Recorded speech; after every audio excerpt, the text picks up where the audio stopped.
Alright everybody, in this video we're going to talk about how to castle.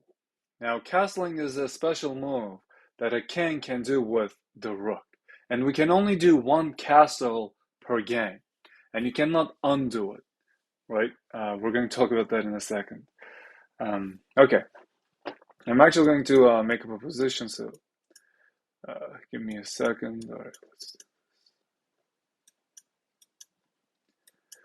okay. Alright, so everybody, let's say we have a position like this. You see, both the knight and the bishop in white's position are gone out. So the king and the rook, they're facing each other. There's nothing in between. So in this position, what we can do is, let's say black makes a random move. Now as white, we can actually move the king towards the rook. Because where does the king live? The king lives in a castle. And the reason why we do this castle is it actually puts the king into a safer position. Okay, we learned that the king can only go one square at a time, unless it is doing a castle. When we are castling here, already, the king actually can go 2 steps. So we can move the king 1, 2, and now we're actually going to bring the rook right next to the king. And this whole thing is a special move. This is what we call castling. When I drop the king, the rook will automatically move to the other side of our king. And this, everybody, is exactly what we call castling. Now, we did a castle as white, and there's no other castles that we can do as white. It is done. We can only castle once in a game. But if you don't want to castle over this side, you can also try to castle over this side. This side is what we call the queen side. So if we cut the board in the middle, this is where the queen is. So this part of the board is what we call the queen side. This side of the board is what we call the king side. You can also castle on the queen side, and that's going to be what we call a long castle. In order to do this, white would have to move the queen, the bishop, and the knight away, because then the king can go 2 steps and the rook can go right next to the king. Let's actually make a castle for black on the queen side. So let's say they move the bishop there, we move the knight, queen goes to here. And now everybody, the black king can do a castle over this queen side, and in order to do this, we move the king 2 squares. And then the rook will go right next to the king on the other side. Let's see that again. The rook goes right next to the king on the other side. It doesn't matter which side you castle on.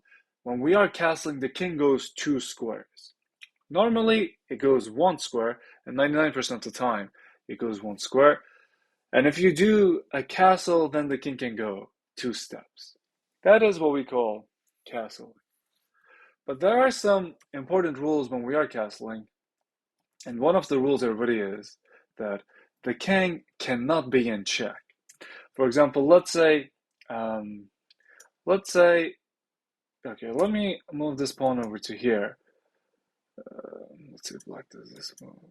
And then the black queen is doing an attack to the white king.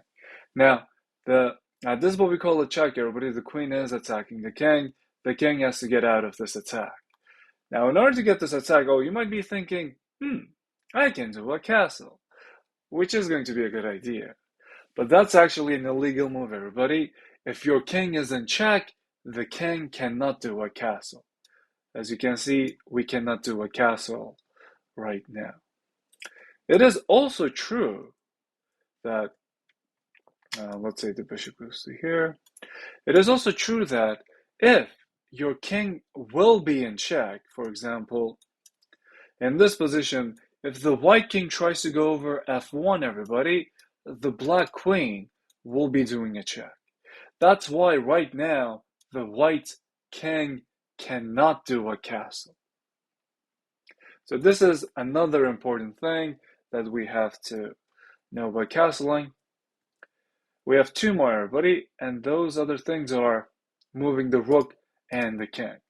If white actually moves the king, for example, to f1, now we can no longer castle with this king.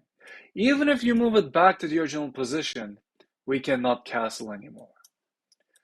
As you can see, we don't have that right anymore. If the king moves, right? Now, checks, if they do a check and you don't move the king, that's okay. But if they check your king and you move your king, even if you move it back to its original position, then we can no longer do a castle in either side. There's no more castle for the white king right now. It is also true, everybody, for our rook. For example, if we move the rook to g1, now we cannot castle over the king side, but we can still castle over the queen side if we move the queen, the bishop, and the knight. So the king and the rook, they have to be untouched, unmoved in that game if we want to castle. If you move the rook, then you can try to castle on the other side if you still have the rook untouched in that position. And remember, everybody, our king cannot be in a check, or he cannot get into a check while castling. And one last important thing, this is specifically about playing a game in person. Now, if you are going to castle, you must move the king first, because there's a rule that we call touch move. I will talk about it in a separate video as well. But when we are moving the pieces, everybody, if you start with the rook, then that's going to be touch move for the rook, meaning you have to move the rook. So if you move the rook, that's a rook move. It's not a king move, so we cannot castle. If we want to do a castle, it has to start with the king, because king can only go 2 steps when it castles.